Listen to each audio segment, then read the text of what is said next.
Hola a todos, bienvenidos a un nuevo video, en este caso para hablar un poquito de la agencia libre, pero no de los fichajes o jugadores que quedan disponibles o esas cosas, sino para hablar un poquito de la agencia libre esta que pasó y qué es lo que está sucediendo en el mundo de la NBA con el tema de los escalones y todo este tema salarial nuevo que obviamente complica bastante las cosas. Mucha gente piensa que el nuevo convenio colectivo ha cambiado absolutamente todo el panorama de la NBA en lo que a agencia libre se respecta y bueno, en este caso ESPN ha hecho un artículo hablando un poquito y dando datos de las situaciones que estamos viviendo y vamos a comentar este artículo, no sin antes, como siempre saben, like, suscripción, campanita, ayuda a verdad un montonazo, porque reitero, mucha gente tiene la idea de que la agencia libre ha cambiado muchísimo, que la agencia libre este año fue aburrida, es real, pero fue aburrida por el convenio colectivo nuevo o por otras cosas. Bueno, vamos a hablar justamente de esto, porque como les digo, hubo mucha gente que últimamente estuvo haciendo algunas críticas al nuevo convenio colectivo. Por ejemplo, Austin Reeves dijo o ganas 50 millones o 2 millones. O sea, como que se ha terminado un poco la clase media, entre comillas, en la NBA, porque tenemos jugadores máximos y un montón que ganas mínimos,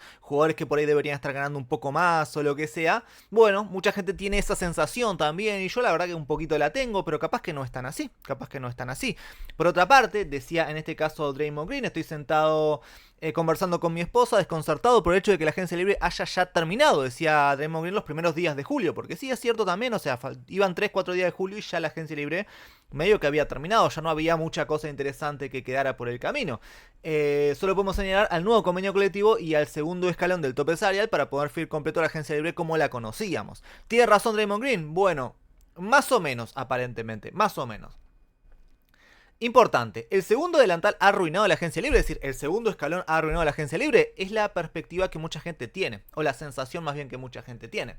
Draymond tenía razón, recuerdan la pretemporada, por ejemplo, 2010, cuando LeBron James, Chris Bosh, Wade, Joe Johnson, Amer Stoudemire, Carlos Boozer hicieron esperar a todos para decidir sus agencias libres. Y años después, Kevin Durant y Kawhi Leonard hicieron lo mismo.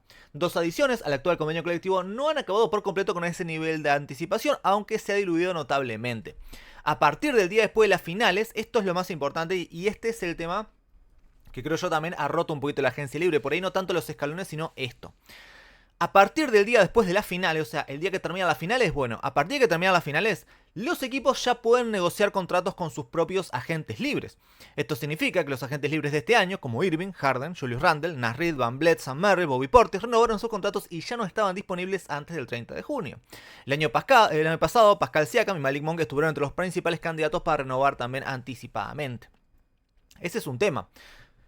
Porque, imagínense ustedes que Irving, Harden, Randle, Naz Reid, Van Vliet, Bobby Portis hubieran renovado el 2 o el 3 o el 4 de julio, la jornada hubiera sido mucho más divertida. Evidentemente hubiéramos tenido noticias bastante fuertes. Pero como todos renovaron contrato antes, eso ya nos cambió toda la perspectiva de la agencia libre. Y cuando llegó realmente la agencia libre ya quedaba muy poca cosa en el camino.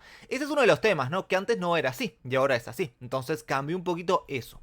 Además, la culpa es de las reglas revisadas para extensiones de contrato de novatos y veteranos. La posibilidad de extender por más dinero y años ha hecho que los jugadores priorizan las garantías sobre los riesgos de entrar en la agencia libre. Eso también es cierto.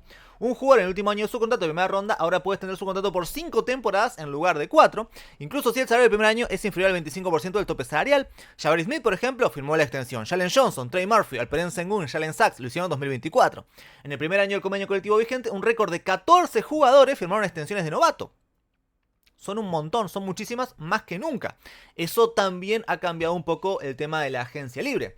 Este verano, Jalen Brunson, Giannis, Markkanen, Donovan Mitchell, Anthony Davis, Lillard, Jimmy Butler, Gobert, Brandon Ingram, Derrick White, Zubac, Caruso, por ejemplo, entre otros, podrían haberse convertido también en agentes libres. Sin embargo, cada uno firmó anteriormente. Había fichado por más años antes, ¿no? Había renovado su contrato.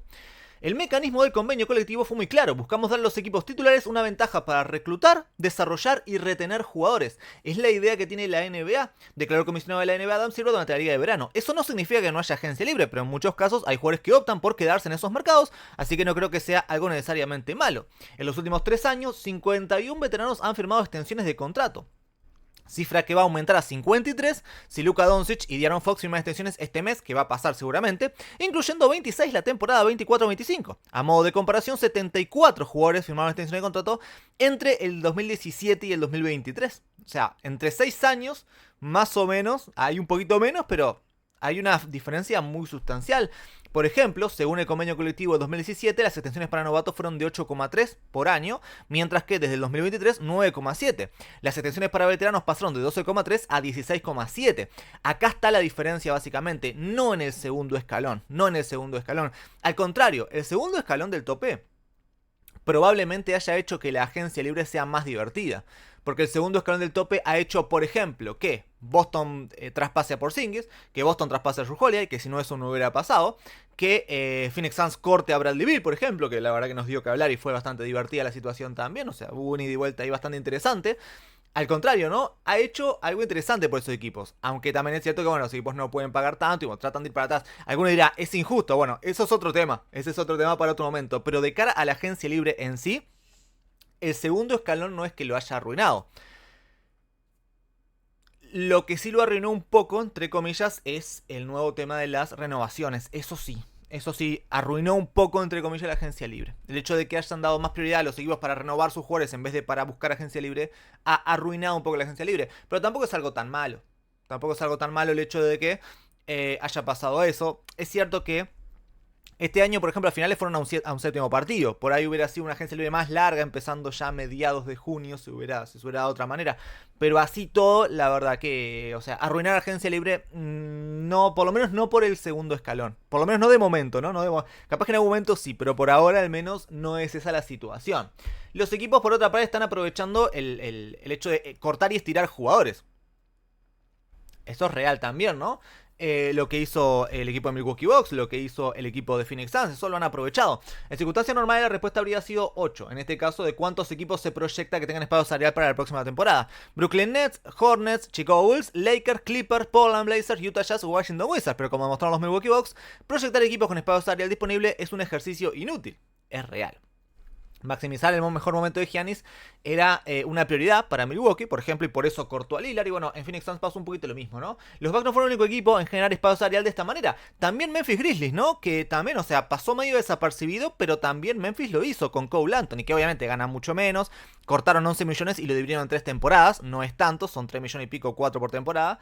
Pero sí que es cierto que también lo hicieron, ¿no? Evidentemente lo de Phoenix Suns fue lo más rimbombante porque fue... Bueno, no, lo de Milwaukee probablemente fue lo más rimbombante, pero lo de Phoenix también fue bastante bestia, evidentemente, porque bueno, son 100 y pico millones en varios años, una locura total, pero sí, los equipos han hecho eso últimamente, ¿no? Así que vamos a ver el año que viene qué pasa. Si hay alguna oportunidad de algún equipo de llevarse alguna estrella o algo así, cortando algún jugador y estirando su contrato, bueno, capaz que sucede, capaz que pasa. Es algo que hay que seguir de cerca un poquito más, seguramente de cara a lo que se viene. Por otra parte, la clase media ha sido expulsada del mercado. Lo que decía Austin Reeves, ¿no? Y que es una sensación que creo que todos tenemos. Yo incluso creo que tengo la sensación, o sea, no sé si es verdad, acá dicen que no, pero la sensación uno la tiene, ¿no? De que los jugadores ahora están firmando por contratos de o 50 millones o 3. Como que no hay un punto medio en cierto sentido. Pero bueno, los datos no respaldan esta idea, dijo Silver durante la liga de verano, ¿no? Que también se le preguntó a Adam Silver de esto. Si nos fijamos el salario mínimo, los jugadores con salarios bajos, con salarios altos, existe y un grupo intermedio al que llamamos clase media, en todo caso, es ligeramente superior a donde estábamos a los últimos años del antiguo convenio colectivo, dice Adam Silver. Silver se refería a que el 84% de los jugadores que firmaron contratos mínimos de novato de primera ronda con salario de primer año oscilaban entre los 4 y los 20 millones. Esto representa un aumento del 8% respecto a la temporada anterior. Por ejemplo, Ty Jerome, Brook López, Sam Merrill, DeAndre Ayton, todos firmaron contratos en el entorno de los 7-8 millones al año, ¿no? Treman, Kevon Looney, Trey Jones, Tyus Jones, Capela, Isaiah Jackson, Jake LaRavia, D'Angelo Russell, 6 millones en este caso, Nico Batum, o sea, todos estos jugadores claramente firmaron contratos relativamente altos, ¿no? De lo que podemos llamar clase media. Acuerdos, por otra parte, fuera de temporada de entre 10 y 20 millones. Santi Aldama, Duncan Robinson, Alexander Walker, Lillard, Caris LeVert, Schroeder, Bobby Portis, Finney Smith, Davion Mitchell, Luke Kennard y Luke Cornet también en este caso. De los 31 jugadores listados, 19 cambiaron de equipo en la agencia libre. Este aumento del 32% al respecto al verano pasado se debe a que los equipos ficharon jugadores bajo la excepción de nivel medio sin impuestos, un aumento de 5 a 10, había más equipos con mid-level exception completa. Ampliaron las reglas de intercambio y adquirieron agentes libres con una excepción de intercambio previa. Por ejemplo, Atlanta adquirió a Alexander Walker mediante un acuerdo de sign and trade utilizando una excepción de intercambio previa y luego utilizó parte de la excepción de nivel medio para fichar a Cornet. Eso también ha pasado y también es algo que los equipos tienen que tener más imaginación ahora para hacer cosas, ¿no? Entonces, a partir de eso, evidentemente que los equipos, bueno, le buscaron la vuelta para hacer algunos fichajes. Y el caso de Atlanta es un caso muy puntual. Existe la idea errónea de que los jugadores no reciban la misma compensación que antes. Eso no es cierto, declaró el presidente de la Asociación de Jugadores McCollum a Front Office por la semana pasada. Los jugadores están ganando más dinero que nunca, la clase media está ganando más dinero que nunca. Durante la temporada 17-18, el límite salarial ha crecido de 99 a 154,7 millones, mientras que los salarios totales han aumentado de 3.300 a 5.400 millones de dólares. Cosa no menor, evidentemente, también, y muy pero que muy importante. Así que sí, ha crecido un poco eso. Uno tiene la sensación de que no, pero sí. Lo que sí igualmente a mí me queda la sensación que por ahí se han firmado menos acuerdos, porque los acuerdos que vemos acá, de acuerdos de clase media si se quiere, son unos cuantos, pero como que igualmente hay una diferencia, ¿no? Porque hay mucho acuerdo de 8 o 9 millones, 7, 8 o 9 millones por ahí, cuyos jugadores podrían ganar un poco más igualmente, ¿no? Que Tejo no haya firmado 27 por 3, no sé si es algo positivo para lo que se llama la clase media. Tejo merecía un poco más. Mismo Aiton, por ejemplo, o mismo algunos otros jugadores que Tyus Jones, no sé, por ejemplo, Tyus Jones firmó un contrato de 7 millones. O sea, yo entiendo que para este ejercicio de meter jugadores ahí, de sacar números así en frío, está bueno, pero sí que es cierto que yo creo que hay igualmente algo ahí. Y sí que es cierto también que hay menos jugadores que ganan 25 millones, por ejemplo. Creo que se ha armado una brecha ahí medio grande entre que hay un montón de jugadores que ganan entre 3 y 15 millones, ponele. Y después entre 15 y 40 no hay tantos. Y después hay un montón que ganan 50 y pico directamente. O 40 y pico, 50 y pico. Entonces creo igualmente que hay ahí una especie de brecha ahí medio curiosa de todas formas, ¿no? Porque reitero, todos los contratos que vemos acá son de 4 a 10 millones, son un montón, pero esto no es clase media, o sea, esto es clase media baja. Porque si el contrato mínimo son 2 o 3 millones y estamos hablando de jugadores que ganan 4 o 5, y la verdad, llamarla eso clase media, no sé yo si es clase media. Pero bueno, qué sé yo. No sé, acá los números dicen una cosa, pero mi sensación dice otra, la verdad. Por más que los números habitualmente tienen razón. Pero sí que es cierto que, no sé, el artículo está como muy tirado los pelos en este sentido, me parece, ¿no? De 4 a 10 millones hay un montón, pero claro, es incomparable además los 10 millones de hace 7 8 años, 2017, con los 10 millones de ahora, ¿no? Es imposible, porque ha aumentado tanto el tope salarial que, claro, estamos hablando de que ganar 10 millones ahora era como ganar 6 hace 5 o 6 años, o menos. Entonces, es curiosa igualmente la situación. Hay una situación ahí que es bastante curiosa. Pero bueno, los jugadores están ganando más, evidentemente, eso sí. Por otra parte, los agentes libres restringidos están en desventaja. Esto lo hemos visto también, ¿no? Últimamente. Giddey, Kuminga, Quentin Grimes, Cam Thomas, todos. Están en desventaja porque, bueno, se les complica mucho para renovar contratos. Esto es cierto y ficción, dicen aquí. A ver dónde está la parte de la ficción. Dice así, Chicago Warriors, Filadelfia y Brooklyn actualmente tienen influencia en negociaciones contractuales.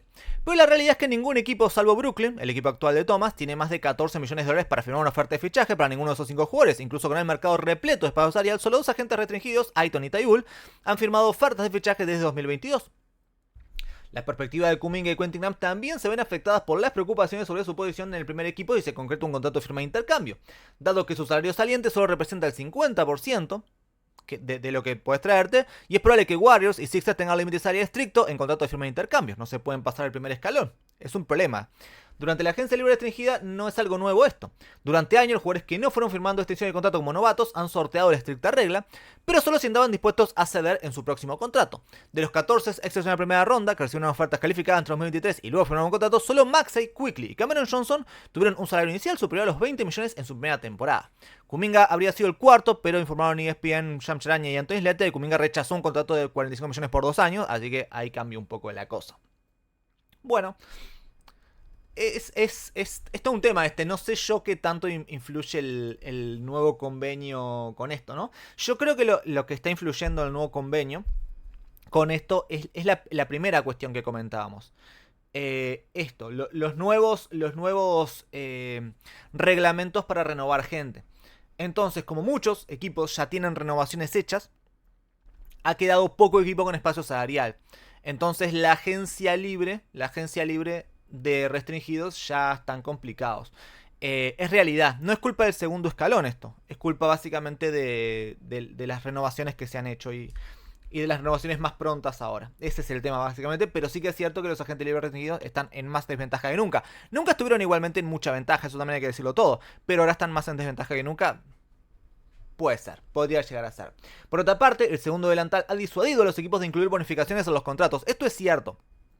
Esto sí que es cierto. En marzo, cuando Dallas, devastados por las lesiones, no pudieron fichar al 15º jugador porque estaban $50.000 por debajo del límite. Eso se debió a que 4 millones en bonos para Irving, Caleb Martin y PJ Washington se descontaban del tope salarial. El dilema de Dallas puso a los equipos en aviso esta temporada baja. De los 150 jugadores que firmaron contrato esta pretemporada, ninguno tiene bonos en su contrato. Ni siquiera Irving o Julius Randle o lo que sea, quienes habían recibido bonos en contratos anteriores. A modo de comparación, 23 agentes libres firmaron en contratos entre 2023 y 2024 con incentivos incluidos, o sea, 23-0 esta temporada. Esto sí que es curioso. La disminución de incentivos también ha afectado las extensiones de primera ronda. En las temporadas bajas de 23 y 22, 11 de 26 jugadores firmaron extensiones tenían una bonificación. Y desde entonces solo Moses Moody de Warriors la tiene, que no sé ni cuál es la bonificación que tiene. Ser All-NBA, que ser All-Star, no sé. Pero, o jugar una cantidad de partidos, quizás, no lo sé. Pero reitero, es increíble cómo ha bajado todo. Es impresionante. Es realmente impresionante. Muy loco realmente. Muy loco el tema de los incentivos, es muy loco. Esto no había pasado totalmente desapercibido, para mí al menos.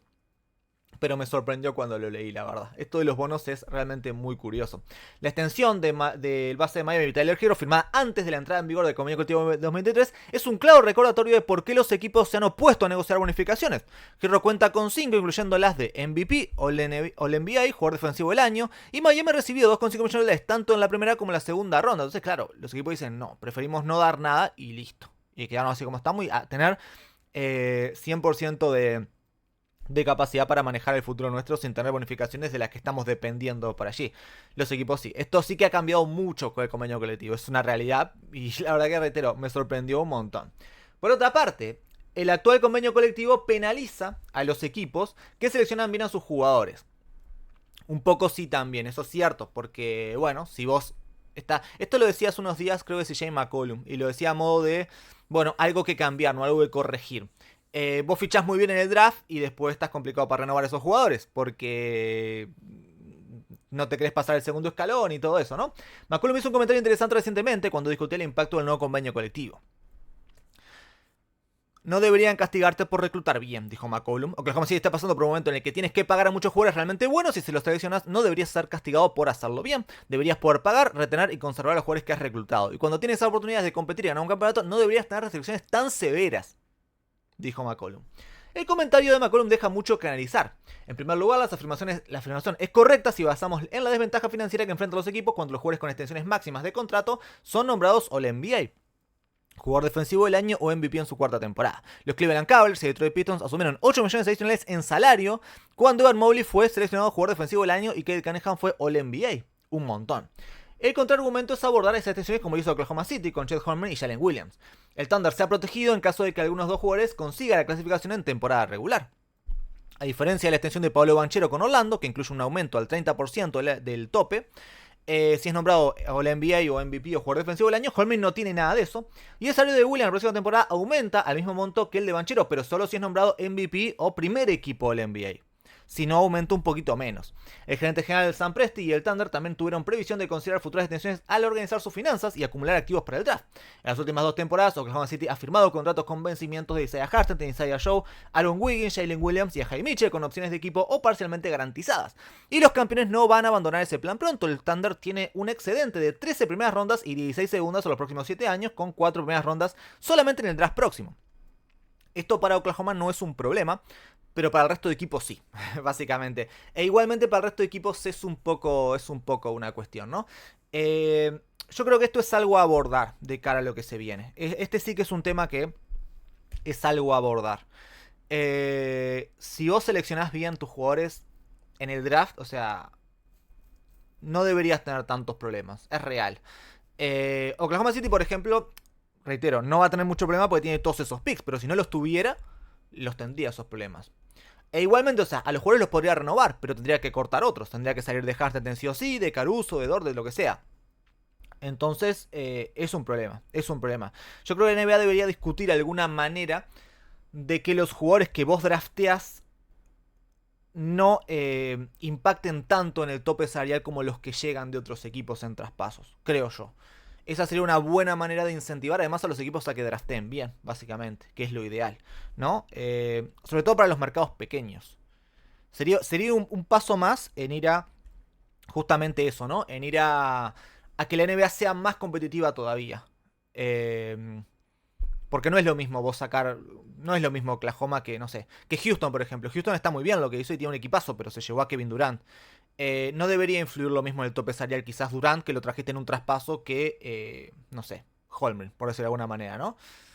Es algo a analizar, creo yo. Es algo a analizar. No digo, o sea, hacer traspasos está bien, es parte del juego perfectamente.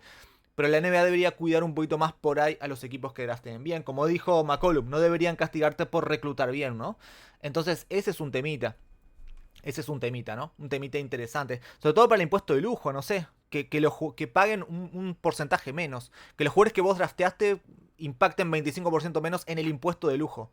Cuestión de dinero, no de tope salarial, o sea, no de tener más dinero en efectivo para gastar, ni de tener más mid-level exception, lo que sea, ¿no?